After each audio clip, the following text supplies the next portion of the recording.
What's going on, Halo Zone? Ditty here with my thoughts on 4 things 343 should revise for the next Halo, assuming the next Halo has competitive multiplayer, that is. I'm welcoming all critiques from you, so please let me know what you think down in the comments below. Firstly, let's address loadouts. Since the likelihood of 343 removing loadouts from the game entirely is slim to none, let's brainstorm on how to improve them. Let's revise how loadouts work. First of all, I'd like to say that the options for the primary weapons are pretty good. The DMR, battle rifle, assault rifle, carbine, storm rifle, light rifle, and suppressor are all adequate primaries. Secondaries, however, are not so great. I think the only secondary weapon option should be the UNSC pistol. It balances very well with the primaries and is in no way more powerful when used against specific enemies. The bolt shot is used like a shotgun, and when you start with a shotgun in your pocket, you're immediately more powerful than every opponent without one. The plasma pistol has always been a pickup, and rightfully so. When used with the precision weapon, i.e. the BR, the DMR, carbine, or light rifle, it becomes the infamous noob combo. Being able to immediately deplete the enemy shields and then simply hitting a headshot is not a combo players should be able to start with. Additionally, the plasma pistol is essentially a power weapon when used against vehicles. Being able to start with a power weapon in a vehicular game mode makes driving vehicles a lot less fun when you're stopped every single time you try and drive. Lastly, the grenade choices. I don't really have anything against pulse grenades, so I'll skip those for now. Let me know if you would prefer if 343 took them out or left them in for your grenade options.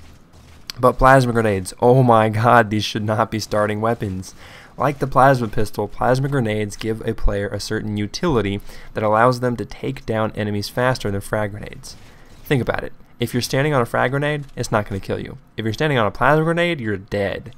Not only are they more powerful than frags, but the fact that they can stick onto things like vehicles and players makes both player-based and vehicular game modes even less fun, in my opinion. I'll talk about armor abilities in a minute. I'm also skipping the armor mods and tactical packages because I just want to get the basics out of the way. It also lets me come back and address them in a later video, so we're going to skip those for now. The second thing 343 should consider revising is the color scheme. Oh my god, the colors in this game make my eyes hurt. So, well, to get technical, it's not so much the colors as the lighting and the hue of the colors. Everything looks so washed out, it gives the player models a faint glow that makes spotting them at long range strain my eyes a little bit. Compare the lighting of Halo 3's Valhalla to Halo 4's Ragnarok. Halo 3's character models popped out of the scenery perfectly. This is more of a personal preference, but I find the washed out colors to be very frustrating at times. Thirdly, armor abilities. Just like the loadouts, since 343 is most likely not going to remove them from the game entirely, let us offer some revisions. The 5 armor abilities I think should stay are the thruster pack, hologram, hard light shield, regen field, and the auto sentry. The only 2 armor abilities I feel that don't need any tweaking are the thruster pack and the auto sentry. They're fine, don't mess with them. 343 should consider revising the hologram, hard light shield, and regen field. To improve the hologram, I think it should be able to turn and sprint just like your character model, just not shoot. It would basically mirror everything that you do just a few steps ahead. With the hard light shield, players should be able to melee through it. Why can't we do this already? I honestly think it puts it on the same level of annoyance as armor lock. The hard light shield should be breakable. That's an easy fix. Now, the regen field.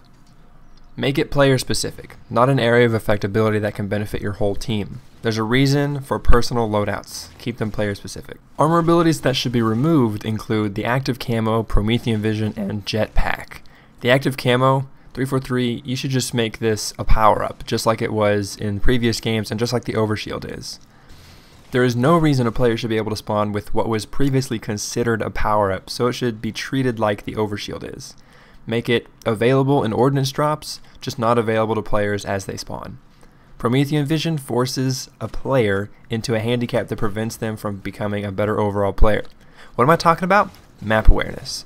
Promethean vision removes the need for players to properly utilize their radars.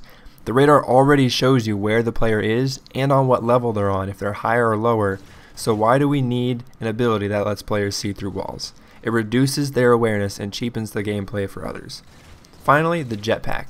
This literally breaks every kind of map flow. This allows players to reach certain points on the map that are in no way intended by the designer. Map control is everything in competitive online shooters, and when you have an ability that allows you to single-handedly destroy a setup, it becomes overpowered. For the most part, Halo is a team-based game. If you want to break a setup, you'll need to work as a team to overcome that obstacle. Lastly, I want to address ordnance drops. I know a lot of you hate them, and for the most part I'd agree with you, but we absolutely cannot ignore the fact that there is a huge population of people who really enjoy ordnance drops. So, what's the solution? Keep ordnance drops in Infinity playlists, not just specific game types. When you have a voting system that's designed that in the event of a tie, the first game type is selected, it might force people to play Infinity settings, which they absolutely hate, which would make the game significantly less fun for those people. I'll talk about playlist revisions in another video, but basically have a section of playlists that utilize Infinity settings which utilize ordnance drops. Think about how Reach currently has standard, evolved, and community sections. They're completely different settings in every section, and this is the perfect solution. It'll keep both the players who hate and love Infinity settings happy. They'll keep them separate, so you're not forcing a player to play a game type that he or she does not enjoy. So those are my thoughts on some revisions 343 can make for their next Halo with competitive multiplayer. Another thing I'll mention is a complete reorganization of the playlists, but I'm writing out an entire video about that. So please let me know what you think about the things I proposed in this video down in the comments below. Again, the 4 things I think 343 should revise are the loadouts, the color scheme, armor abilities, and ordnance drops. As always, you can receive a free subscription to all of Halo Zone's videos by clicking that subscribe button down below. And for daily Halo videos, you can check out my own channel at youtube.com/wooshness with 3 O's. This has been Ditty. I'll catch y'all in the next one. Keep it real.